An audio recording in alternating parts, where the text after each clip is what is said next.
के बारे में इतनी मिथ्स हैं और इतने उनके बारे में गलत फहमियाँ हैं, उसमें से कुछ मैं चाहूँगी कि आपके सामने बयान करूँ, क्योंकि आज उनका ही थोड़ा सा उद्घाटन हुआ है। एक तो सबसे पहले ये कि 16,000 उनकी पत्नियां थी। इस पर बहुत ज़्यादा लोगों को ऑब्जेक्शन है। वो तो योगेश्वर श्री कृष्ण थे, योगेश्वर थे। आपको तो किस्सा पता होगा कि एक ऋषि के पास कुछ औरतें जा रही थी, उनकी पत्नियां 5 पत्नियां थी, वो उनके 5 पंचमहाभूत। तो नदी चढ़ाई, जमुना तो क्रॉस नहीं कर पा रही थी। कृष्ण से कहा कि हम उस पार कैसे जाएं? तो उन्होंने कहा कि उसमें क्या मुश्किल है, आप नदी से पूछिए, नहीं तापी नदी कि नदी से कहिए कि आप अगर कृष्ण योगेश्वर हो और उन्होंने किसी भी स्त्री का संग न किया हो तो आप नीचे उतर जाइए। तो नदी नीचे उतर गई। लोगों ने कहा देखिए झूठ बोलने की भी हद होती है, ये हमारे पति हैं और ये क्या कह रही। और उस पार चली गई जब ऋषि जी का, उन्होंने बड़ा ही भारी सत्कार किया, उनको खाना पीना दिया, खूब खाया ऋषि जी ने बैठ करके। जब लौट के आई तो उन्होंने पूछा, देखा कि नदी फिर चढ़ गई। तो जाकर उन्होंने ऋषि जी से पूछा कि अब क्या करें, फिर नदी चढ़ गई, इस नदी को कैसे उतारें? तो कह ले तुम आई कैसे?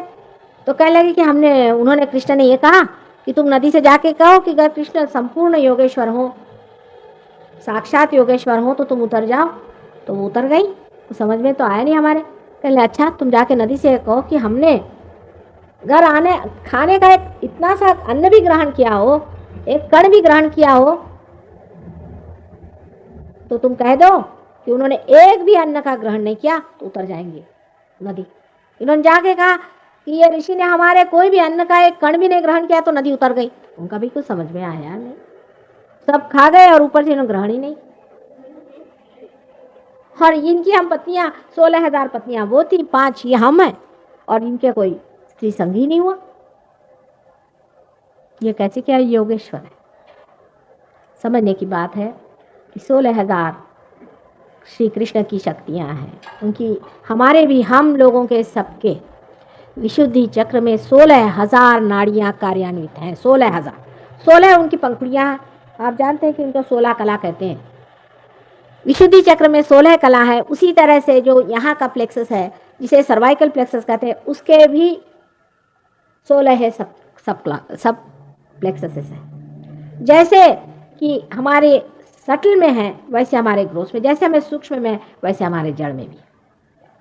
और इनकी एक एक कला की एक एक हजार, क्योंकि हमारे सर में जो सहस्त्रार है उसकी 1000 नाड़ियां हैं, और एक एक नाड़ी में कृष्ण की 16 नाड़ियां दौड़ती, तो 16,000 उनकी नाड़ियां हमारे अंदर यहाँ पर है। ये चक्र कितना महत्वपूर्ण है आप समझिए।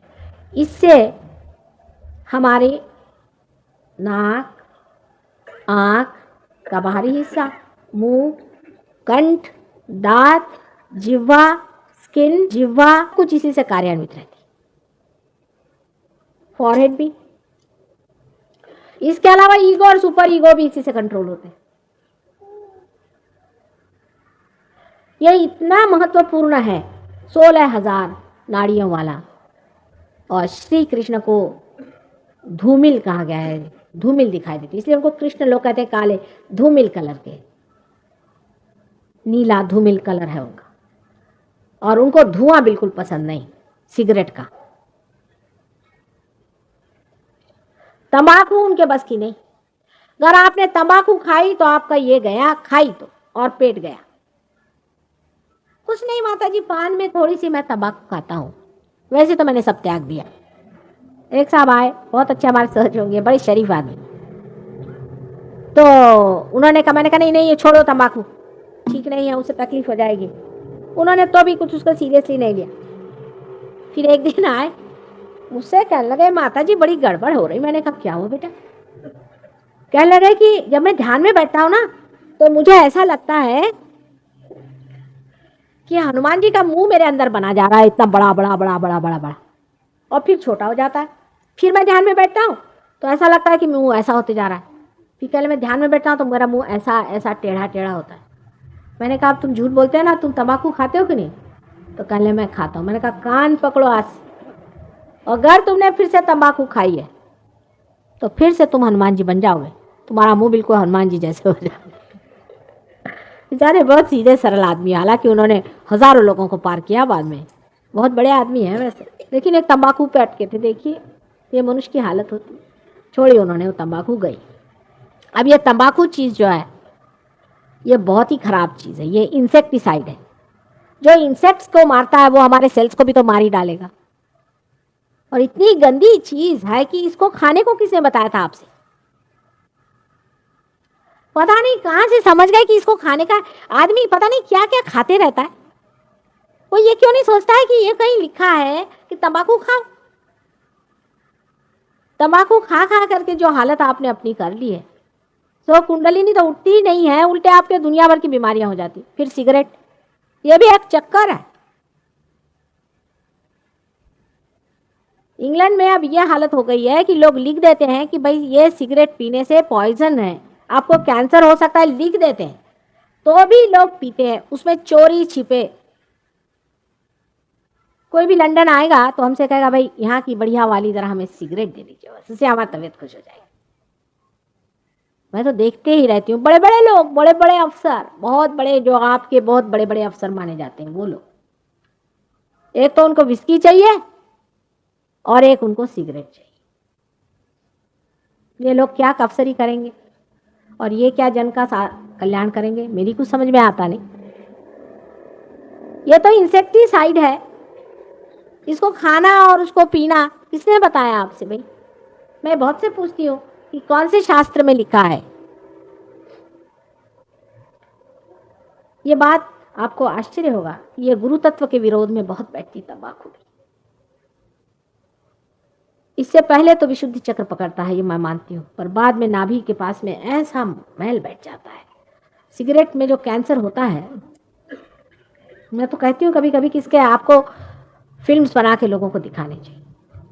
तो पहले तो वो आपकी यहाँ से नली काट देते या तो यहाँ छेद करते, फिर धीरे धीरे पेट की चीजें निकलती जाती, और इसका कैंसर इतना बढ़ता है जोरों में, क्योंकि विराट में आप सोचें कि जो उसका मुख्य स्थान है विशुद्धि चक्र, वही जब पकड़ गया तो सारे शरीर में वैसा कौनता है, और ये धुआं जो है लंग्स में ऐसे भर जाता है कि कुछ पूछे।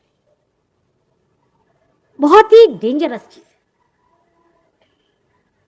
इससे अच्छा तो जहर खा के एक बार मर जाइए, अगर आपको इतना ही मरने का शौक है। लेकिन ये ऐसे कट कट के जो आप मर रहे हैं, ये क्यों मरते हैं बाबा? लेकिन कहने से नहीं होगा, ये भी मैं जानती हूँ। ये तो छूटना पड़ता है, वो भी सहयोग में ही घटित होगा, वो भी सहयोग का ही कार्य है। हमारे यहाँ मैंने बताया कि जो विदेश के लोग बैठे हैं, इनमें से लोग कुछ कुछ तो ड्रग्स तक बहुत लेते हैं, क्योंकि इनके यहाँ सब चीज़ रिलेटिव चलती है कि शराब से ड्रग अच्छा तो ड्रग लो, पर शराब इतनी गंदी चीज़ है, उसको ही क्यों नहीं छोड़ देते? तो इनका रिलेटिव मामले में वो आए ड्रग पे।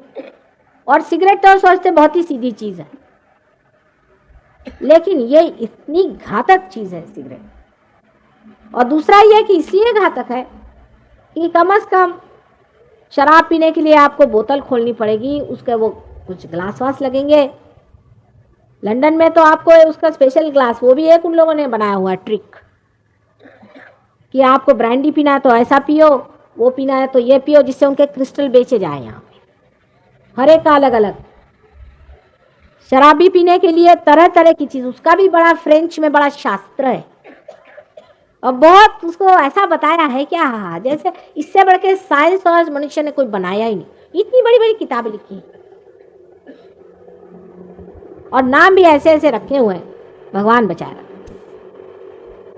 और फिर उसकी एक तरीके से पूछना और बातचीत करना, साहब आप क्या पीजिएगा, और ऐसे नखरे से, समझ में नहीं आता मेरे जैसे इंसान।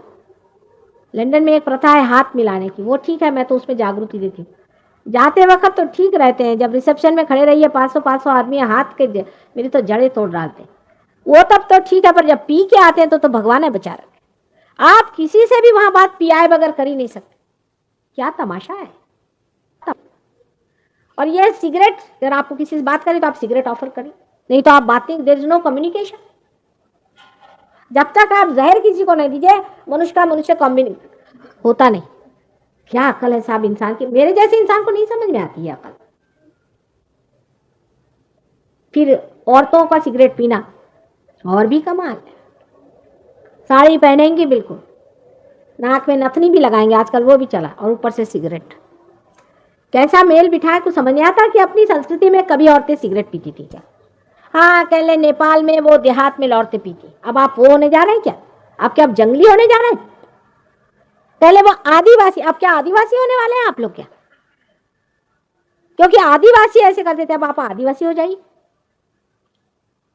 वहां बहुत से लोग, इंग्लैंड में तो खासकर, कि अब हम प्रिमिटिव होना चाहते हैं। हमने कहा प्रिमिटिव हो ही नहीं सकते, अशक्य है, क्योंकि आपका दिमाग ही प्रिमिटिव नहीं हो सकता। तो आप भूत होंगे, प्रिमिटिव नहीं होंगे। भूत जैसे बाल बढ़ा लिए खूब ऐसे एकदम, उन पे भूत ही बैठेंगे कि नहीं बताइए आप? भूत देखते रहते कि हमारे जैसे कौन घूमता है। उनको ही पकड़ेंगे भूत। अरे भाई कायदे से कपड़े पहन के जाओ तो भूत भी भागेगा। आप अगर शराबी होंगे तो आपके ऊपर एक शराबी आके बैठ जाएगा, और आप इतनी शराब पिएंगे कि आपको पता नहीं। आप अगर स्मोकिंग करते तो सिगार पीने वाला आ जाएगा। हाँ आपको पता नहीं, ये भी होता है। अब जब सिगार पीने वाला, आपको अगर सिगार नहीं मिली तो आप खत्म, कुछ मजा ही नहीं आने वाला जिंदगी का। सारी जिंदगी आप रोते रहेंगे कि हमें सिगार ही नहीं मिली। सिगार पे आपकी सारी जिंदगी है। और कितनी डेंजरस चीज है, इसको आप समझ लें कि शराब पहले अंग्रेज इतना सा पीता था, तीसरे जनरेशन में सब लोग पब में मरेंगे। अपने देश में भी ये बहुत ही डेंजरस चीज है। एक बार किसी के चढ़ जाए, आप किसी भी अफसर को खरीद सकते हैं, मिनिस्टर को खरीद सकते हैं, अगर वो शराबी है। कमजोरी, इतनी कमजोर चीज होती है, ये कमजोरी इंसान के अंदर डाल देती, बहुत कमजोर कर देती इंसान, क्योंकि उसको आप खरीद सकते हैं एक बोतल पर। मुरारजी भाई कहते हैं करूंगा, पता नहीं कब शुरू करने वाले हैं। आप लोग उनके खिलाफ इतनी इतनी बातें लिखते हैं, इसलिए वो नहीं कर रहे कि कहने लगे उससे और भी बूट लेगिंग होगा। 2 दिन होगा फिर खत्म हो जाएगा, मरने दीजिए। अरे ऐसे तो मरने ही वाले, बूट लेगिंग से मरने दीजिए, कल्याण होगा उनका भी और हमारा भी। और एक्सप्लेनेशंस और लोग देते हैं किससे बढ़ेगा, कभी नहीं बढ़ने वाला। 1 जनरेशन में नहीं, 2 जनरेशन में, 3 जनरेशन में बिल्कुल लोग शराब छोड़ देंगे। शुरू तो करके देखिए, हमसे तो अच्छे पाकिस्तानी हैं जो डंडे लगाते हैं। औरतों की दुर्दशा हो जाती है, घर की दुर्दशा हो जाती है। हमारे पति एक ऑफिस चलाते थे, उसमें उन्होंने पता नहीं वो बहुत सोशलिस्टिक हो गए, तो उन्होंने ड्राइवरों की तनख्वाह 1000 रुपये कर दी। उनकी बीबियाँ आई हमारे पास में 4-5 महीने में, कहेंगे क्या साहब ने कर दिया, आफत कर दी। मैंने कहा क्यों? पहली चीज शराब, दूसरी चीज औरतें, और तीसरी चीज ये हो कि अब घर पे आते ही नहीं, गुत्ते पे पड़े रहते। मोटरें इनकी दबादब टूटने लगे दफ्तर की, और उनके बच्चों को खाने को नहीं, बोतल घर में आई और बच्चे भूखे मरे। उससे अच्छा कहने लगे साहब 1000 रुपये देने के अलावा ये करते कि हमारे बच्चों के एजुकेशन का पैसा दे देते, कुछ और फायदा कर देते। रुपया दे दिया, हो गया। अब ये रुपये के लिए लड़ते हैं ना सब लोग, तनख्वाह बढ़ाइए, किसी की मत बढ़ाना। शराब पियेंगे और कुछ नहीं करेंगे। मैं आपसे बता, इनको और कुछ दीजिए, इनको घर दीजिए, कपड़ा दीजिए, पैसा भी तो उठाना आना चाहिए। किसी नौकर को आप ज्यादा पैसा दे दीजिए, बड़े आप दया धर्म करके उनके ऊपर उपकार करें। आप देखिए ना, आपके छक्के पंजे छोड़ा दे जो कहिए। लक्ष्मी को भी तो स्वीकार्य करने में एक डिग्निटी होनी चाहिए, कोई प्रतिष्ठा बढ़नी चाहिए। रुपया पैसे से आप कभी नहीं इंप्रूवमेंट कर सकते। उनको खाने को दीजिए, ठीक है, लेकिन उनको भिखारी मत बनाइए। भिखारी को आपने चवन नहीं दी, वो सिनेमा का टिकट लेके बैठ गया, देख लीजिए। इसलिए पैसे का भी संतुलन समझना चाहिए कि जिस पैसे से इस तरह की गंदी चीजें खरीदी जाती हैं, उसके वितरण से या उसके वृद्धि से कोई देश समृद्ध नहीं होगा। समृद्ध तो मनुष्य से होता है। अभी हमारी जो एक कल्पना है कि अगर हम अपने देश को ऐसे डेवलप कर लें आपके पास सिवाय प्लास्टिक के और कुछ नहीं आ सकता। उनके पास है क्या? पत्थर। समृद्ध मनुष्य को होना चाहिए। आदमी एक एक बादशाह होना चाहिए, खुद बादशाहत होनी चाहिए। जैसे कृष्ण थे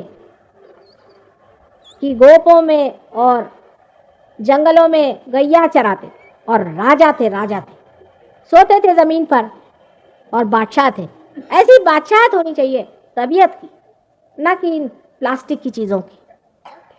जो आदमी चीजों के पीछे में भागता है और हीरे जवाहरातों के पीछे में दौड़ता है और दूसरों को नोचता खसोटता है, इससे बढ़ के भिखारी और दरिद्री कौन हो सकता? ये दरिद्रता का लक्षण है। एक संतोषी जीव जो होता है वो असल में बादशाह होता है। ऐसी बादशाहत हमारे भारतीयों की होने में कोई भी समय नहीं लगने वाला। जरा सी और नजर करें कि जिन्होंने इतना पाया भी है वो आज कहाँ बैठे हैं।